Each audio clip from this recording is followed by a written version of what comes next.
Ancora un buongiorno a tutti voi da Telefriuli, bentrovati a questa edizione del nostro telegiornale. Sono 3.000 in tutta Italia i comuni che hanno aderito ieri sera alla protesta contro i rincari energetici che colpiscono anche i municipi, e alle 20 si è spenta l'illuminazione su edifici simboli di tante località. Ha aderito alla protesta anche Valvasone Arzene, dove il Consiglio Comunale si è tenuto a lume di candela.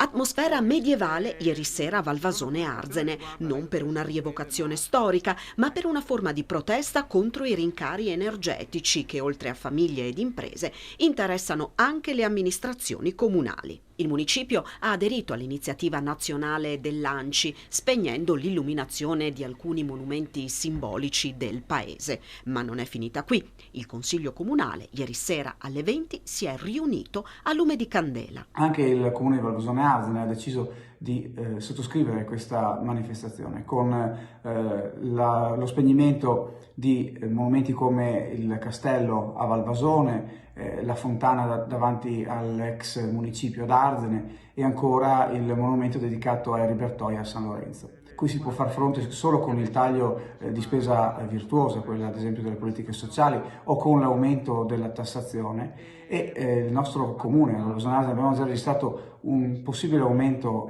di circa 80.000 euro.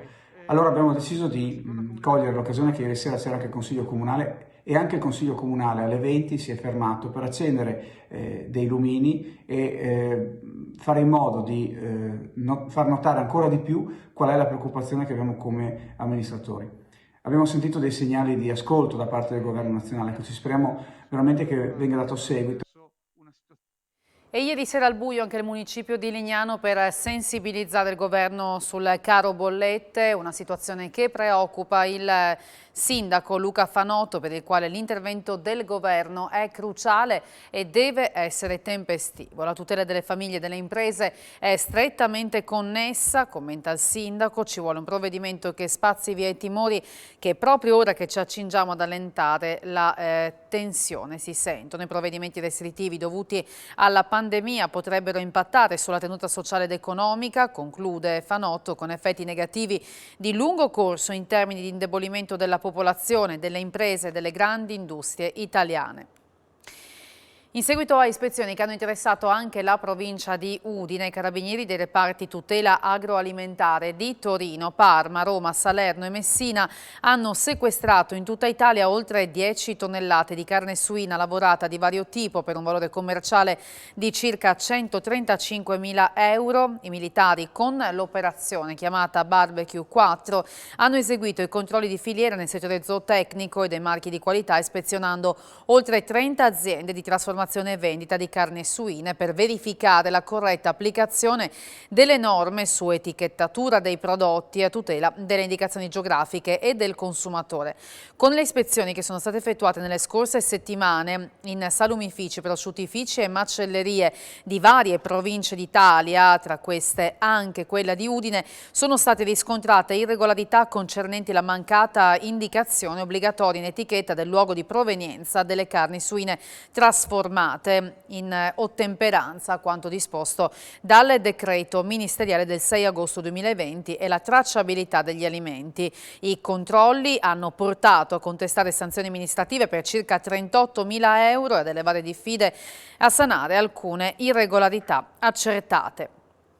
Questa mattina a Udine si è svolta la cerimonia di intitolazione di un piazzale del quartiere di Sant'Osvaldo alla martira istriana Norma Cossetto. Ce ne parla Isabella Gregorato. La cosa bella di questa intitolazione è che la richiesta di intitolare questa nuova rotonda a Norma Cossetto è pervenuta da tantissime persone, da tantissime associazioni, tantissimi enti e ovviamente dalla professoressa Paola Dellin, che insomma è un po' la madrina, se così possiamo dirlo, di questa iniziativa e ovviamente di questa giornata. È bello vedere tante persone che vogliono condividere con noi questo momento, ricordare dei momenti molto delicati della storia di questa regione e anche di questa città, perché anche la nostra città ha tante storie che riguardano l'esodo di tanti concittadini. È una giornata che continua il giorno del ricordo che abbiamo iniziato ieri, che c'era la scadenza.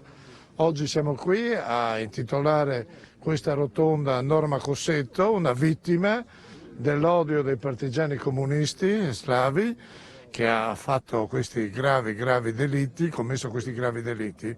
È una donna che va ricordata per le sofferenze che ha subito e anche rappresenta un po' quello che sono le violenze purtroppo perpetuate nei confronti di chi aveva solo la colpa di essere italiano. Il 2021 è stato l'anno del grande rimbalzo per il mercato del lavoro dopo la crisi del 2020. Oltre 9.000 nuovi posti di lavoro in un anno, con crescite vertiginose nei territori che prima del Covid erano in grande difficoltà, come ad esempio Alto Friuli e Isontino. Il 6% in più di crescita del PIL dopo l'annus horribilis del 2020 faceva ben sperare e il mercato del lavoro ha rispettato le attese.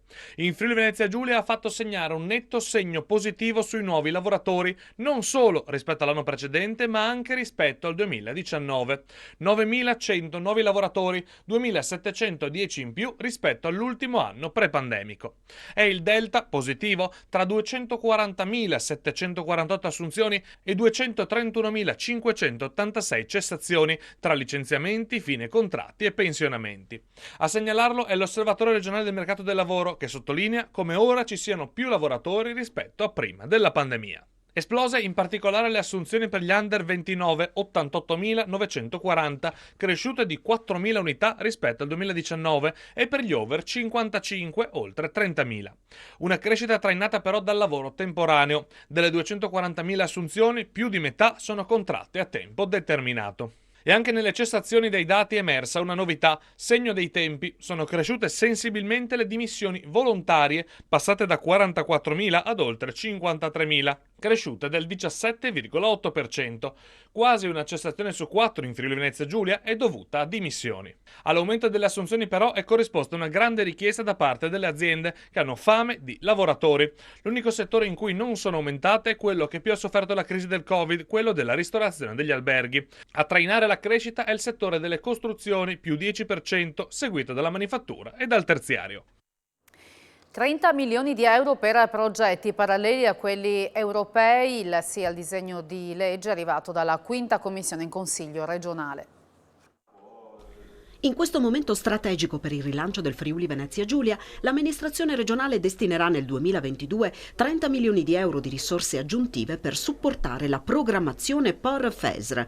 Lo ha confermato l'assessore regionale alle finanze Barbara Zilli, dopo che la Quinta Commissione consiliare ha espresso parere favorevole, senza voti contrari, al disegno di legge che istituisce la misura complementare alla programmazione europea. In questo momento strategico per il rilancio e la competitività del nostro territorio regionale destiniamo 30 milioni di euro sul 2022 per affiancare la programmazione europea POR-FESR. Credo che sia una misura finanziaria importante per poter centrare non soltanto gli obiettivi che la programmazione europea offre a vantaggio del territorio regionale, ma anche per sviluppare ulteriori iniziative, e quindi sono molto soddisfatta del parere favorevole della Quinta Commissione.